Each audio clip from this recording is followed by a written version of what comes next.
needed to make services accessible to your residents, to the businesses, in a way that they need it, not necessarily how traditional government operations and services were delivered.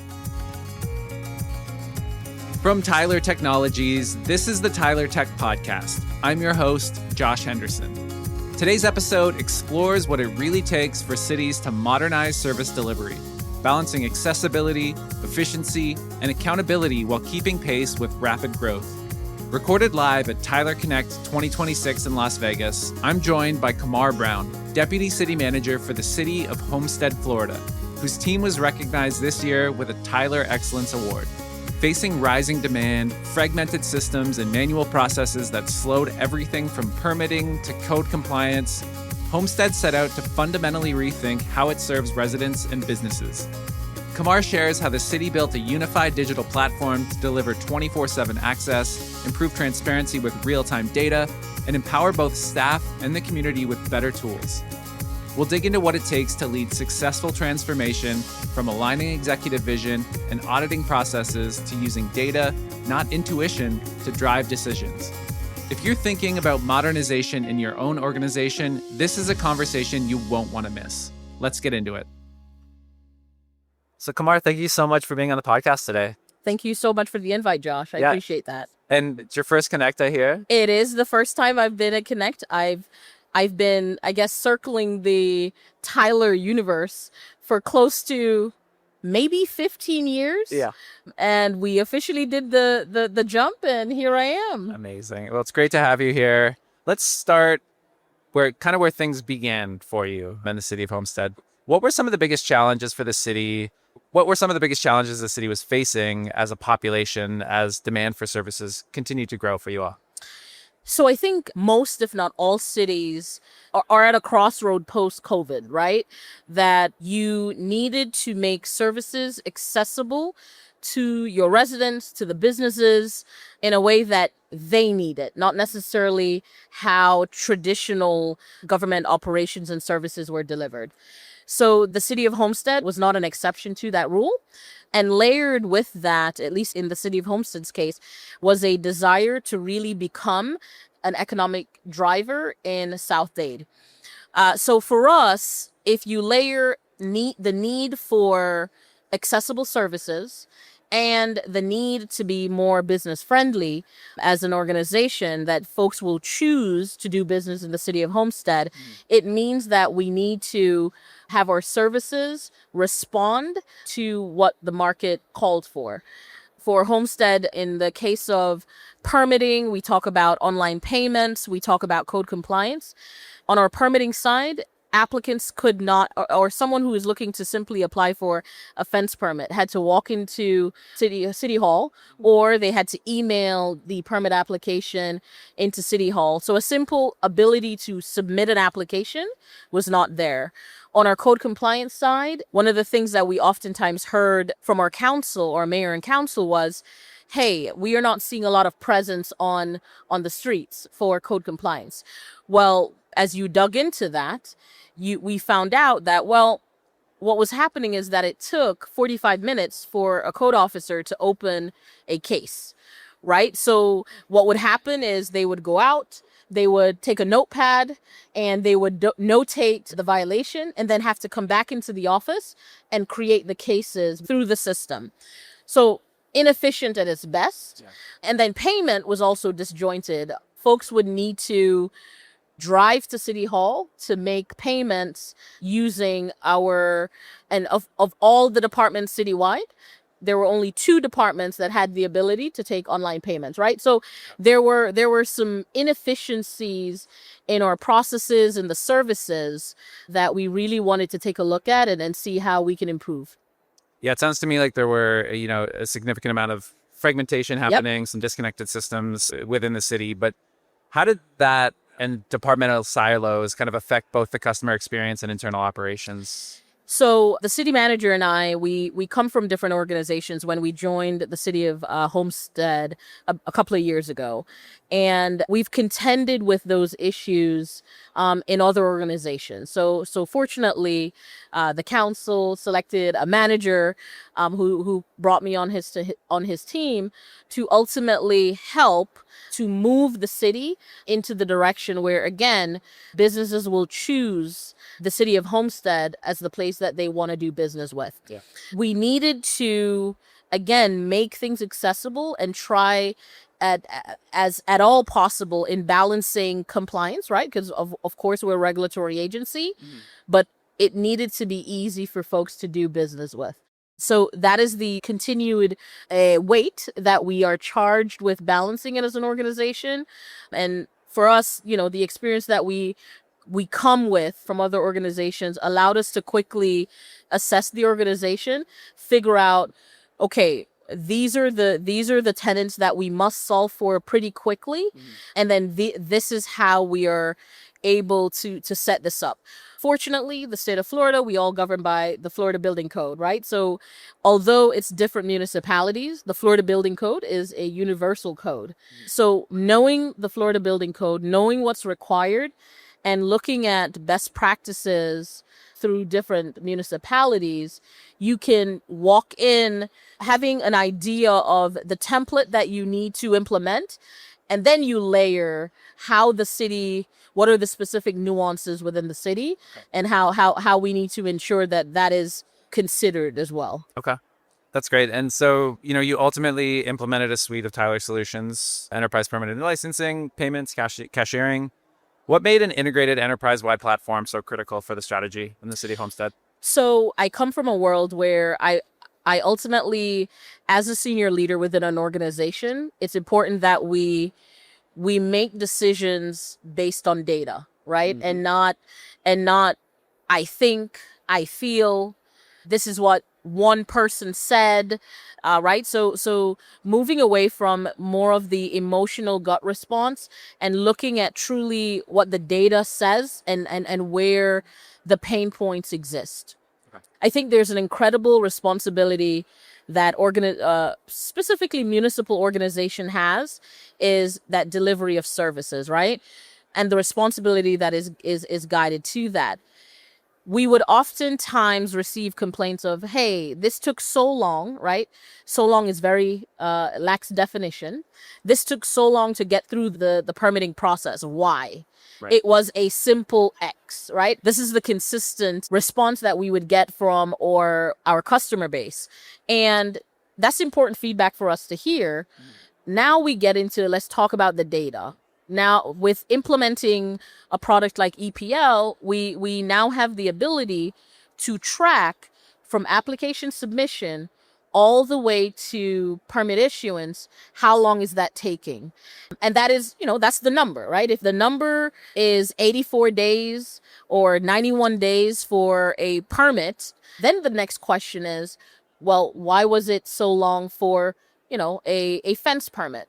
And then we break it down further and say, how long was this permit with the city versus how long has this permit been with the applicant? And being able to see that data and having transparency with that data was incredibly important, because now we are able to, whether it's educate our customers on what they need to do to have a compliant application submitted, or we need to staff up staff, we need to reassert processes. We are able to target the limited resources that the city has to really problem solve with the data behind us. That's fantastic. We try. Yeah, that's really, really great. Stay tuned. We'll be right back with more of the Tyler Tech Podcast.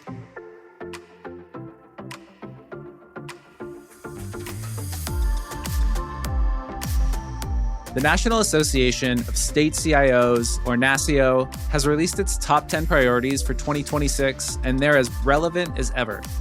AI at number 1 for the first time, cybersecurity is holding strong, and the focus doesn't stop there.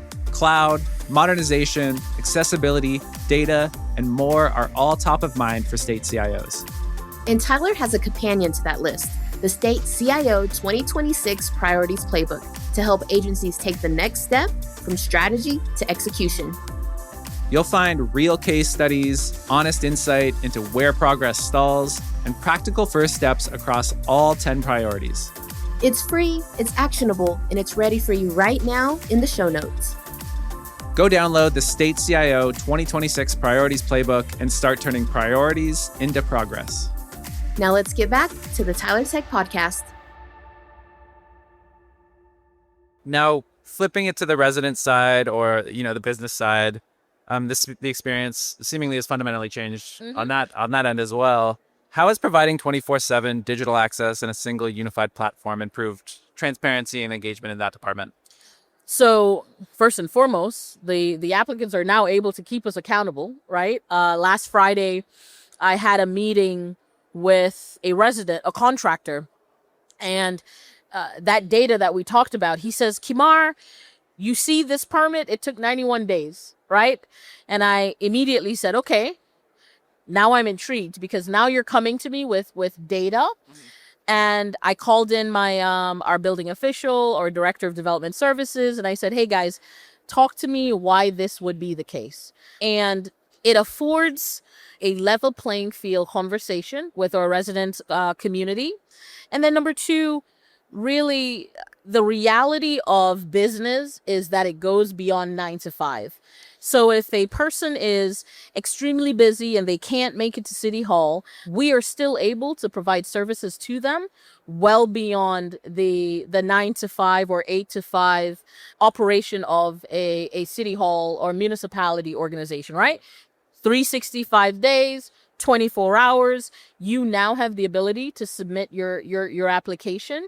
And above and beyond being able to submit in a portal, you can track through our workflow exactly where an application is, what has been said, and really providing visibility on both sides that you can act in a more expeditious way and you become more self-sufficient. So that was really important to us as an organization. Fantastic. That's fantastic. Just wanted to look ahead a little bit more as we wrap up this conversation. So how do you see this new digital foundation sort of positioning Homestead to scale and adapt for future growth, right? It's now you have the foundation. What does the future look like there? So for us, we recently adopted, in parallel to EPL, we recently adopted our strategic plan.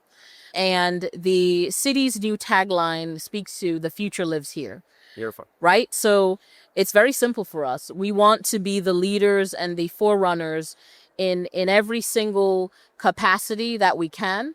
And that means that we are willing to try new things, ultimately to deliver better services to our customer community, whether that means partnering, in Tyler's case, partnering with DigiPlan and being one of the first organizations to integrate seamlessly DigiPlan and Tyler.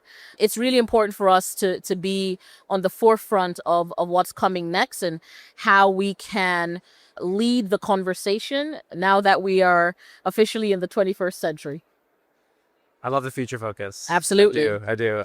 So for other cities that may be facing similar challenges or other cities that are similarly sized to the city of Homestead, what advice would you give them as they begin their digital transformation journey? So I think it's extremely important, number one, to have an involved executive team or leader that understands and is able to articulate clearly the North Star, because there's going to be a lot of nuances, roadblocks, challenges, change management, people who have worked 30 years and they don't want to change. And you need empathy as a leader, but you need to have a very clear North Star that can be articulated multiple times. I also think that you don't necessarily need a huge team, but you need an efficient team that can work cross-functionally. And then I think most importantly is your ability to understand your current state processes. When we think about implementing a new system, really what happens is if you go into the new system with the old processes, it's going to highlight inefficiencies, and quite frankly, it's not going to look good. Right. So the software will never solve the problem of bad processes. So you need to really audit, spend the time asking the doers in the departments what their challenges are, and then go into an implementation looking at really how to solve these issues. One of the big things it's small but big, right, is staff had to send manual emails when an application was rejected. Okay. So now you think, okay, how much time does that take? You identify, now it becomes a requirement of, in this case, Tyler, to ensure that we automate all notifications, and that is a ingredient for success, right? So you also need to have very clear goals and objectives of what success means when you implement, to gauge how is this going, right? Are we really hitting the milestones and the goals that we've established early on? Yeah, and having a future-focused advocate for the city, such Absolutely. as yourself, is incredibly Absolutely. important. Thank you so much. It's great to hear about the growth in Homestead, and can't wait to hear more. Exactly. We're excited. And, I maybe in the next few years, Tyler Connect will be in Homestead. You never know. Would love to see it. Absolutely. Yeah. Thanks so much, Kemarr. Thank you, Josh. Appreciate it. As we heard today from Kemarr, modernizing city services is more than just implementing new technology. For the city of Homestead, Florida, it meant creating a more connected, transparent way of delivering services, giving residents and businesses 24/7 access, equipping staff with better tools, and using data to bring clarity and accountability to every step of the process. Kemarr shared how moving to a unified platform helped eliminate inefficiencies, break down silos, and provide real-time visibility into everything from permitting timelines to code compliance. The result is a more responsive organization, one that can adapt, scale, and better serve its community.